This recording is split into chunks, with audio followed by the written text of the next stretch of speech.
Hey guys, welcome back to another Tragick video, and today I'm going to be talking about some different things today, kind of like just random topics. I used to call this Brad Tragick Show or Brad Tragick TV. Today I just kind of want to talk about some different things. And I hope people enjoy it and things like that. If you want to comment on previous videos, or something like that, I will check out the comments, and maybe if you want me to discuss a certain topic, comment down below as well, and I'll try and include them in future videos that are kind of like this, that I can kind of just talk about random stuff. First right out of the gate, I want to say that society seems to be changing, and I think the reason why I want to bring this up is because that I think 10 years ago, we wanted to be where we are right now. And I think a lot of people gave up because a lot of people didn't think we were going to get to this point. And what I'm talking about is a lot of online shopping, a lot of vending machines are kind of... I thought vending machines would be here in the U.S. already, of a lot of random stuff. They're slowly coming in, but it's not here yet. But they're slowly coming. And one of the big things is that Japan has a lot of influence on America right now. And I don't know really what to attest to that. I think some of it has to do with video games and Pokemon and Yu-Gi-Oh! And people that grew up playing those games and kind of having a love for Japanese products in general. And I'm laughing at something because evidently somebody forgot to unlock the doors on one side of the building, a department store, Walmart, and the customers can't get in. They have to walk the other side. That's not very nice, though. Anyways, I didn't do that.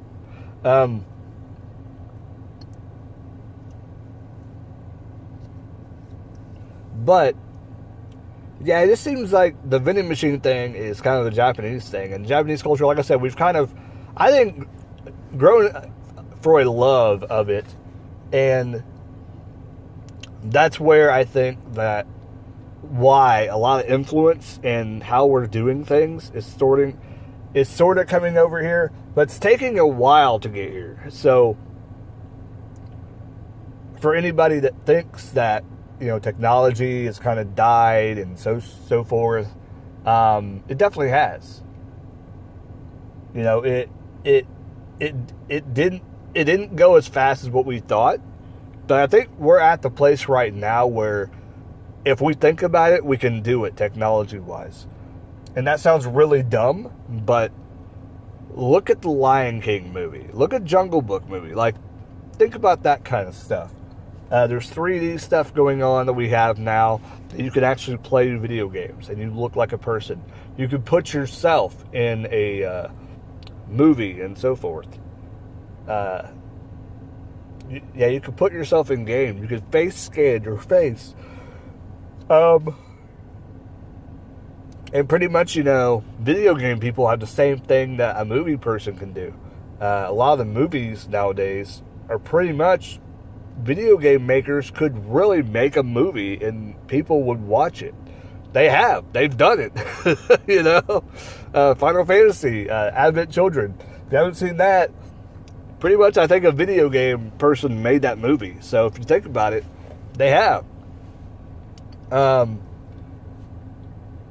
It's pretty much that story, I think, was pretty much told. If it wasn't told on a video game, it was pretty close to being told on a video game. And then they made that into a movie. But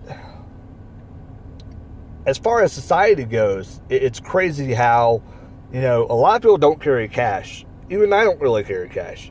All I carry is a debit card. I have two different cards. That, my wife has money on one, I have one on another, and we both carry both cards all the time.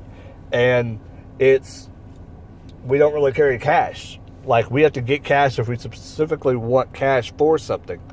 And it's getting to the point now where, and it still boggles me how banks in America are still kind of hesitant about online things, and it's like, dudes, you need to get the hell out the way if you ain't gonna, set something up. And a lot of banks they have online banking. They make it easier. They have apps. They do this, they do that, and it's they've made it easier for people, but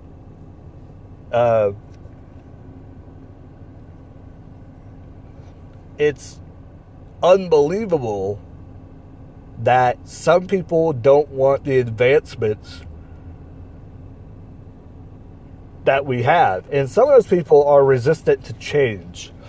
And it's the same people, I think, that in America, they want to be waited on hand and foot.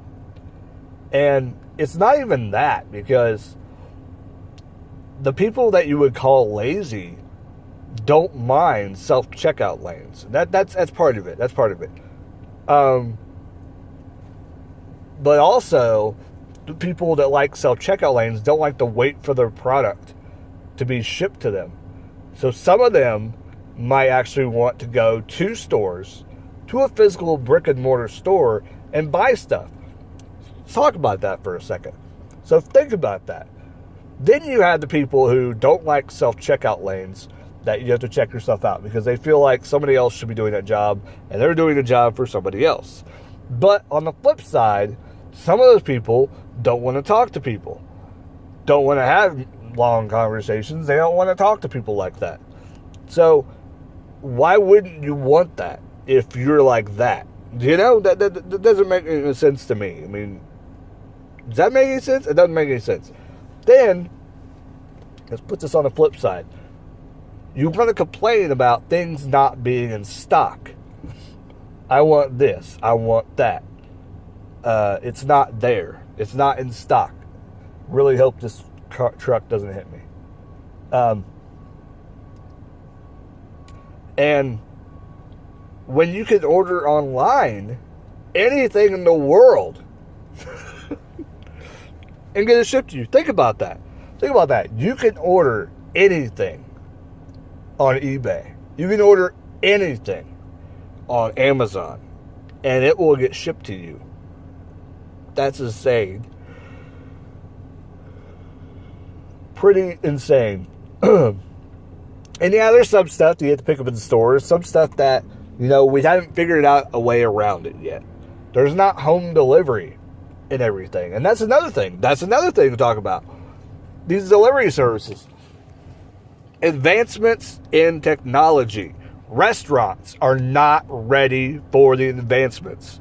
That's what's weird about everything, is that there's Grubhub, there's Uber Eats, there's other things like that restaurants have in place that they could have. The flip side of that is that those services are charging the restaurants way, way, way too much. It should be put on the customer, not the restaurant, in my opinion. The restaurant is making a mistake, but also the service is making a mistake, because the service should be servicing the customers and not servicing the restaurants. The restaurants are the one giving them the business. So really, Grubhub, Uber Eats, they really need to have a subscription service, pretty much a subscription service, or like tokens that you could buy on their on their thing, that you have to buy a certain amount. Like, let's say you want Pizza Hut pizza, because everybody has Pizza, I think, pretty much everywhere. Pizza Hut or Little Caesars, whatever. And you want to get that pizza delivered. Nowadays, you can't do that because maybe they're not affiliated with it, and whatever. But if it was just a pick up this food and deliver to your customer, and the restaurant doesn't even have to know, that would be interesting, because then you're relying on that person to deliver your food. You're not going through the restaurant. But then, on the flip side of that, you got to think about, well, then you're not going to have a menu. And then that's the nice thing about Grubhub, is they have the menus available on the website. I don't know how Uber Eats is. I'm assuming it's like that too. But I think that the customers of Uber Eats and Grubhub and the other ones are out. There's other ones out there. I know there's like 3 or 4 other ones that are pretty popular in certain high areas, high traffic areas. But the thing that I want to talk about, and I thought I opened my pop because I'm thirsty, is that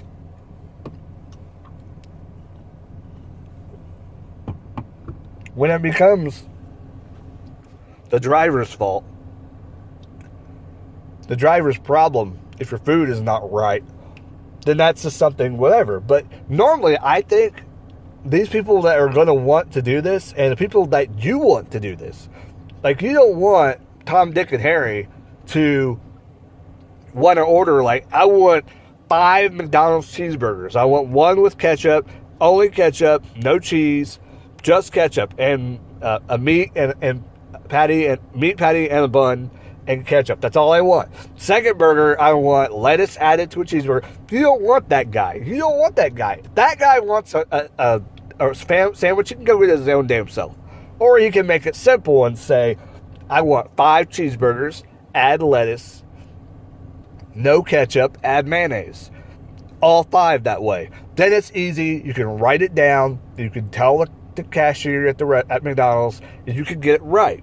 That's what they need to do. But these things, like I said, technology is not there yet. And on the other side of that is the smart and the common sense is going away. Because if you think about it, that should have been one of the first things that they would have tried, is to do it without the restaurant's consent.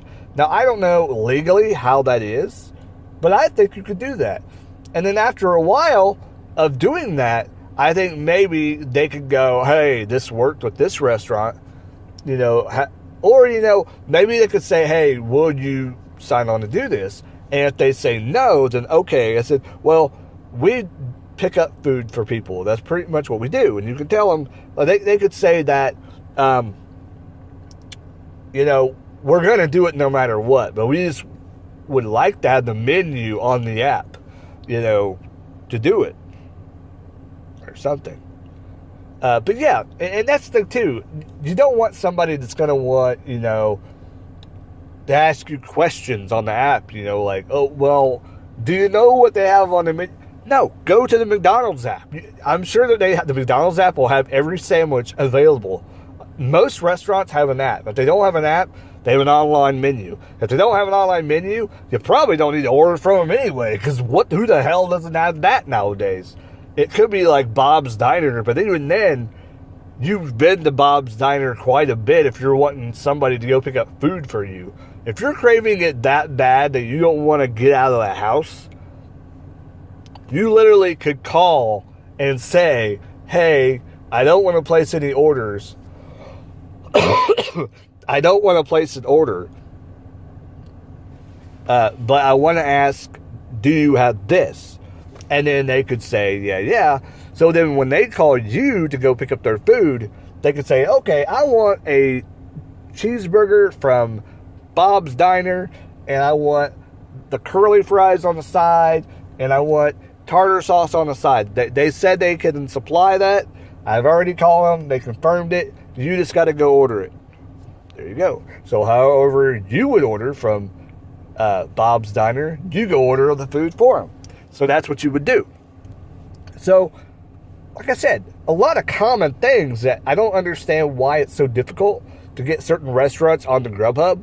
We have 3 restaurants on Grubhub. Seriously? That's all you can get? Like, there's other restaurants in our area.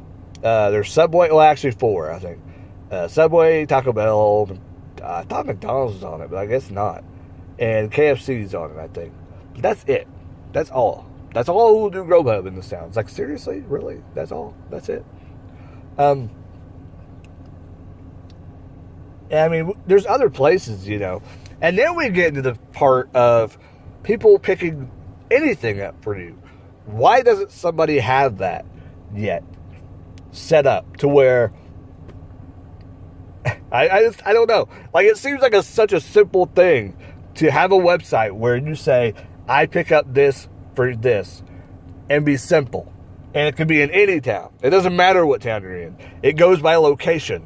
So if somebody wants to, let's say, I live in Greensboro, okay? I'm close to Indianapolis. Let's say I want to make some money someday. And I know there's not many drivers in Indianapolis, or there is no drivers in Indianapolis. And maybe there would be an alert that say, there's people in this area, they would pay good money. Or, yeah, people in this area are looking for a driver. And maybe that could be something built into the app as well, is for somebody to say that, for whoever signs in, like let's say Indianapolis, Indiana had, and I mean, they probably do have a lot of these services, so that's beside the point. But anyway, let's say they didn't have all these services. And a bunch of people, like let's say 100 people signed into this app in Indianapolis. Let's say 25, just 25, whatever. And they said they want a driver. And a lot of these, they say, how much would you pay? And in the survey. And a lot of people would say $50 or something like that. That's something that you would want to push towards. So I think there needs to be an app that you could just say, hey, I need somebody, Dick or Jane, to go get 2 pads of paper and a gallon of milk for me. I can't get out of the house. I have 2 kids. My wife took the car. She's going to work. Seems like a logical thing. It happens to me all the time. So I'm assuming there's other people out there who have the same situation. Or, hey, my car broke down the other day. Still working on getting it fixed. I'm getting a ride to work. I don't have the money to pay to get it fixed right now. But, hey, I need, just a few groceries. Could you pick them up? For a small fee. Yeah, we could do that. And where's the app for that? It's like common sense of things that people haven't come up with, that they're out there, but they just want to keep them in the big cities. It's like, that's great. But even in some of the small towns, they might have a couple drivers that wouldn't mind doing that for a living. Going and picking stuff up for people. And there's the other scared part of it, is that, yeah, there's going to be people that are going to be assholes. There's going to be people who would want to probably kill you and steal your stuff while you're doing this shit. So there's things to this that make sense why they don't have it, but then it doesn't make sense because in the big cities where that stuff would happen, they have it. So what the hell? So leave your comment down below. What do you think about that? This has pretty much been kind of like I don't know what you call this. You already know because you already clicked on it. I always seem to have a realization of trying to figure out what the title is going to be at the end of the video. But you've already clicked on it, so I don't know why I'm talking about it in the video. But yeah, interesting video. Hope you guys enjoyed it.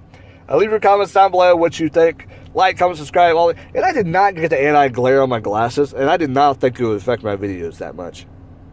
Anyways, like, comment, subscribe, all that good is. I'll catch you guys later. Keep rocking and keep on talking about technology, and yeah, let's do it. Bye.